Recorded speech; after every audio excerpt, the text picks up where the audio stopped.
Hello, hello mga kasweet! At ayan po, magluluto po tayo ng tanghalian.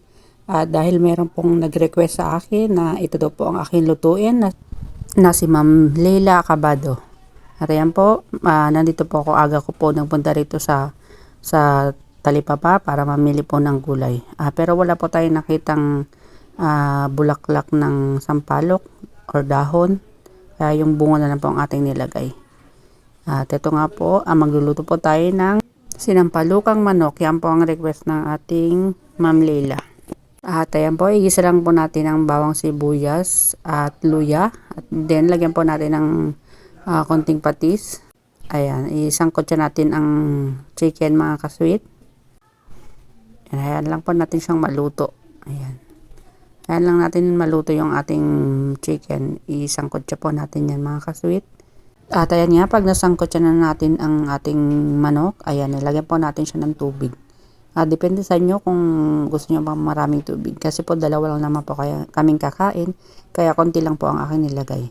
At ayan po, nilagyan ko na rin po ng ang ating bunga ng sampalok mga kasweet. Ayan po ang ating silbing pampaasim.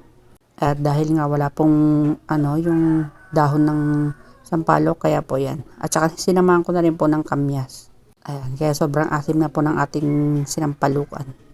At nilagyan ko po siya ng paminta. At ang aga ko nga pong nagpunta kanina sa Talipapa. Nataon pang labasan na ng simbahan. Sunday kasi ngayon mga kasweet. Kaya medyo traffic at napakarami pang tao. At ayan, nilagyan ko rin po ng sili. Siling manghang at saka yung siling pangsigang. Ayan mga kasweet. Napakasarap po ng ating ulam na naman ngayon. Salamat po sa nag-request na si Ma'am Leila Acabado. Shout out po sa iyo ma'am, napakabuti mo po. At ito po, ready na po ang ating sinampalukang manok, ang request po ni Madam. At ayan po, sabayin niyo po kaming kumain. Ayan, napakasarap po nito mga kasweet. Sa sobrang init pa ng panahon, labas tulo ang pawis mo dyan mga kasweet. At ayan, kung gusto niyo rin pong mag-request ng ating lulutuin, pwede po kayong mag-PM. Ayan, maraming salamat po sa inyong walang pasawang panonood. Maraming salamat po. Paalam.